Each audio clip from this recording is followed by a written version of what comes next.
internally, inside, so that they can be reborn at a higher level. So they teach us about that. So they tend to, and when they encounter those situations and they rise above it, then they're flying high like the eagle.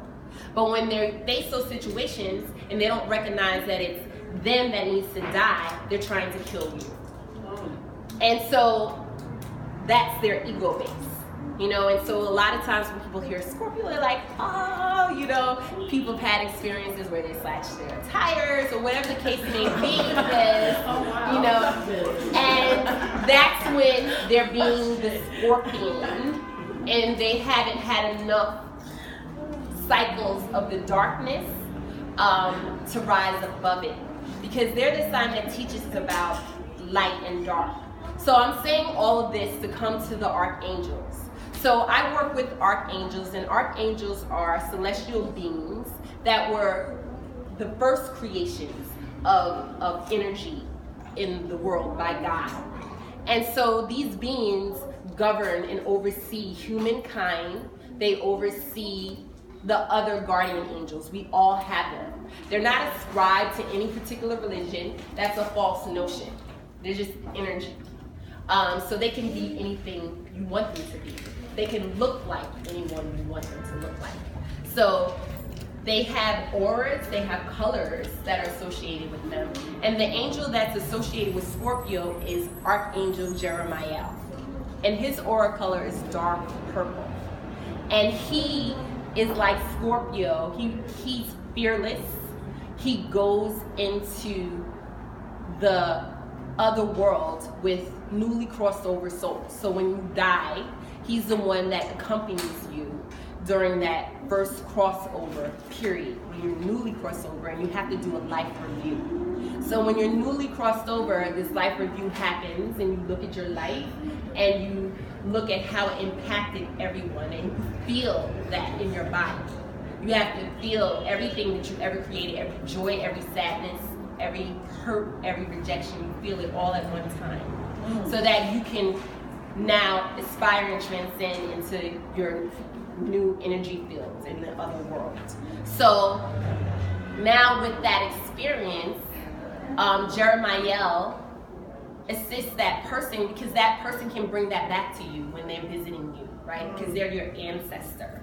So a lot of times your ancestors come back and it's like, oh, I know that I hurt you. You'll get messages like that, and they'll say, I'm sorry. I got to really feel it. But in the realm of human physical bodies, our egos get in the way a lot of times, and we can't see how we impact another. So sometimes it takes this transition, which is not a death, but we call it that, but it's not a death, it's actually just a rebirth.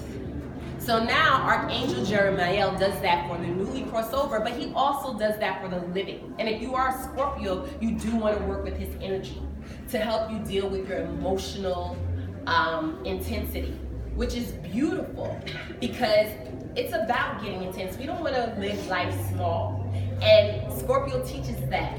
They allow us to feel, but at the same time, we have to review even while we're living. It's like, okay, I did this, and this got me here. Now I don't really, everybody around me is impacted in this way. And do I care? Do I have a care about how I'm impacting other people? So you can do a life review while you're living and call on Archangel Jeremiel. So let me just make sure, because I wrote some things down and I just want to make sure that I have everything. So another way that Archangel Jeremiel and Scorpio work nicely together is that they're both, I feel, misunderstood. Scorpio's often misunderstood, and the angel energy is also misunderstood. So they have that in common. And then they also have in common, it's just the whole notion of dark and light, and understanding that we need both. And Scorpio teaches us that. And Archangel, he's fearless with the darkness, and he is a light being.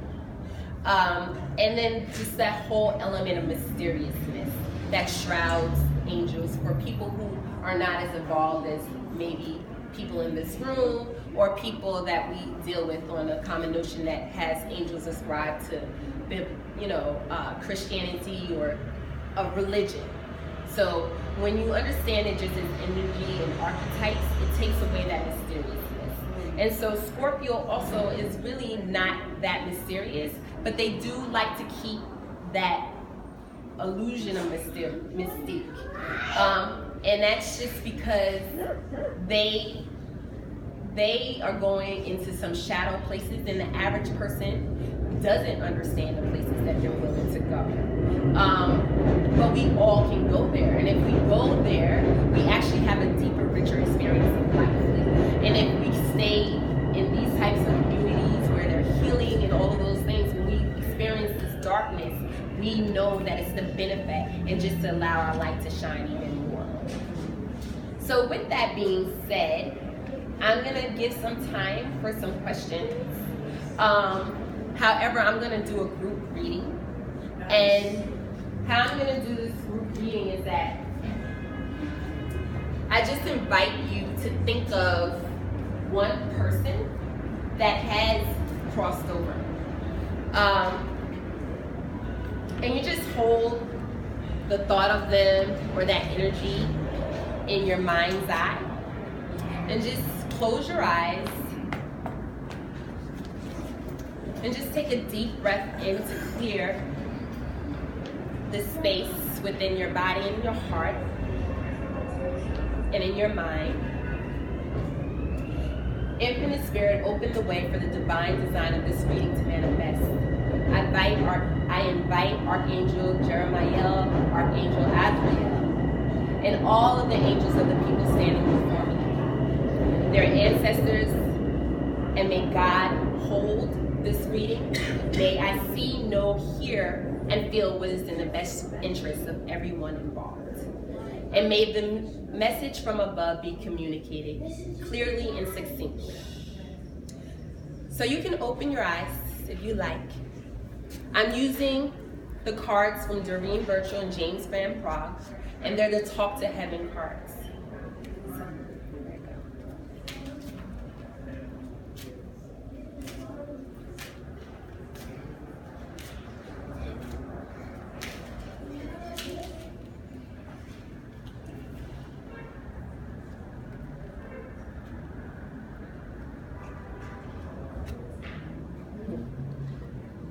So they just want us to know that we are drawn together at this time on a very soul level, and that we are one mind.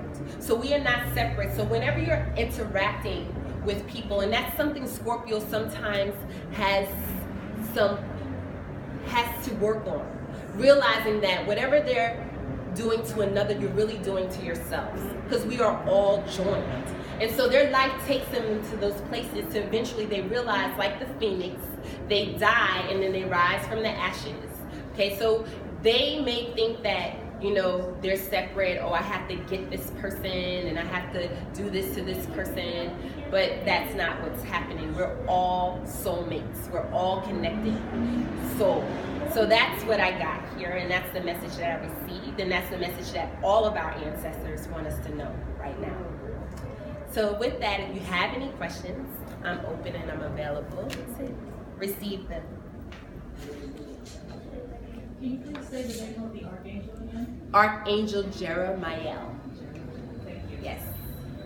Are there any other names that specific? Because what you said is that person's, the angel's life story or path through energy as being the deliverer from the wake to the land of the dead.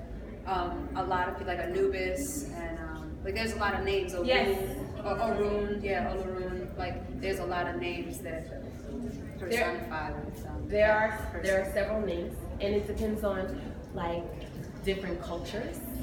So they definitely have different names, but it's really all the same energy. Like I can say Oya, she's fierce. She walks, I can say that energy, she cuts and she governs the cemeteries, you know, and she's really thorough with that. I gravitated, so I can speak a little bit about that. I gravitated to the archangels because I was told to by my ancestors. So I did ancestor work and I talked directly to God, which we all can, but they're messengers of God. And they told me clearly, you need to work with angels. And I was very resistant to that idea because I thought that they were white. I thought they had long hair and all of those other ideas. And then I realized they just started setting up paths and the information to come into my way and just really expanded my scope of what is a part of my healing arsenal. And that's what they said. They said, you need this for your arsenal. Yeah. Any other questions? Yeah. That Scorpio energy is very much light, there's some darkness, and that part of, I mean, I guess like our evolution, or the evolution of Scorpios, I'm not a Scorpio, is, you know, living in that darkness in order to experience the lightness. And my question is, like, how do you really live in darkness without being destroyed by it before you can experience that lightness? Like, how does that work, or what is it look like? Well, what it looks like is that you're born in darkness, right? And so darkness is really about creation.